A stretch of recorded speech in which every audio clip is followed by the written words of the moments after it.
Continue with the rest of our stories here on News. The explosions have damaged oil and gas facilities belonging to the Shell Petroleum Development Company of Nigeria and the Nigerian Agip Oil Company around Ikarama in the Yenagoa local government area of Bayelsa State.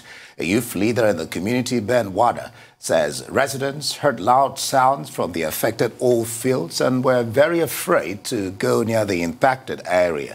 Confirming the incident, the SPDC spokesperson, Michael Adande, explained that the oil firm had received reports of the incident and shut down the facility shortly afterwards to curtail impact. Well, the head of the Environmental Rights Action Group, Maurice ALAOGA, joins us live now from Bayelsa. Maurice, many thanks for joining us on Newsday today to look into this quite disturbing report. Let's start off this way. Can you give us more information on what has occurred and what is believed to have led to this explosion this time around? Do you feel this is a militant attack, an engineering malfunction, or do you feel that some bad figures are behind this for one reason or another? What's your take? What's going on?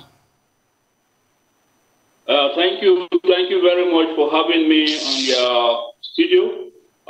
As a matter of fact, the incident happened in Okodia clan or Okodia kingdom in Yenagoa local government area of Bayelsa State.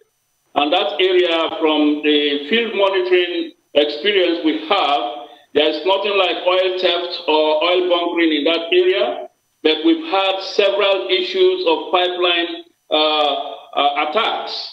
Like in the year 2016 or 17, we had a particular time when about 23 points were brushed. As you move after 1 or 2 meters, you meet another speed point like that. 23 at a stretch.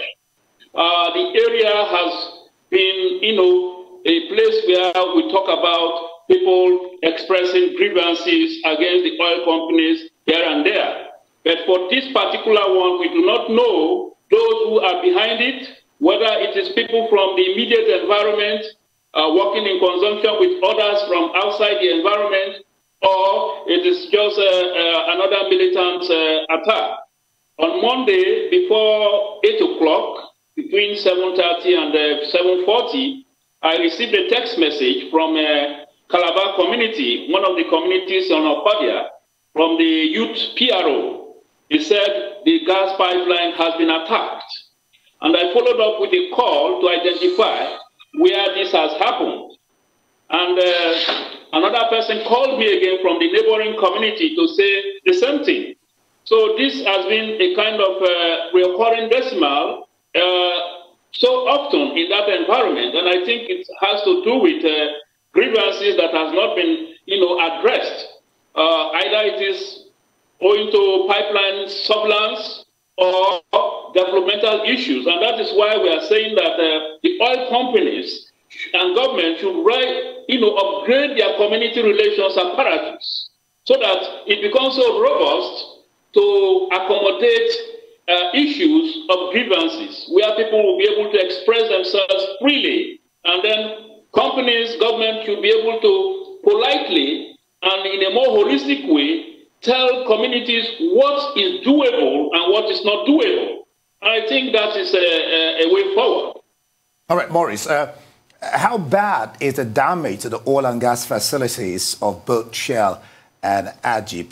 And what, well, we've talked about what caused the explosion, what is an attack or not an attack, but how bad really is the damage to these facilities? You have an idea? Well, of course, we have some of the videos and pictures. It is as bad as the extent that the pipelines have been shut in. So gas is no longer flowing along the gas pipeline between the Shell Adebaba flow station and the gas gathering plant in Obuna, in Yenagoa local government area. Then the Agip pipeline too have been shut down. So this, to a large extent, has its own implication in terms of production loss. So that's, as far as the facilities are concerned, the damage is there. That of Agip was also attacked last year, around August. The same thing, and it took about a year, 11 months plus, before that pipeline was fixed by Agip. Having taken so much of our time pressurizing the community and the regulators to ensure that Agip returns to site to repair the point that was attacked with the explosives. So I don't know how long this will take again.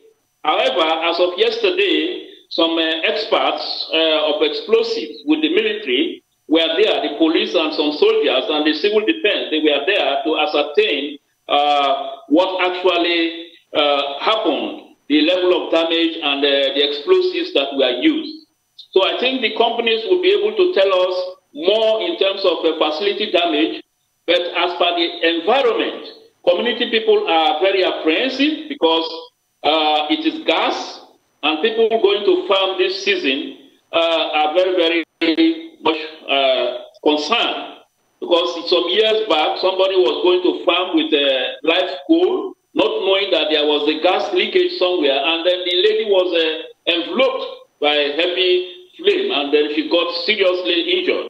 So the same experience is having a kind of vision within the minds of locals there. So it is affecting locals in terms of their movement and their means of livelihood. So I think it would be better for the company to swing into action and then assuage the feelings of the people, to tell them the environment is safe and that they will take care of everything. Many thanks to you, Mr. Morris ALAOGA, for joining us today on Newsday to speak about this in more detail. Much appreciated for your time, sir.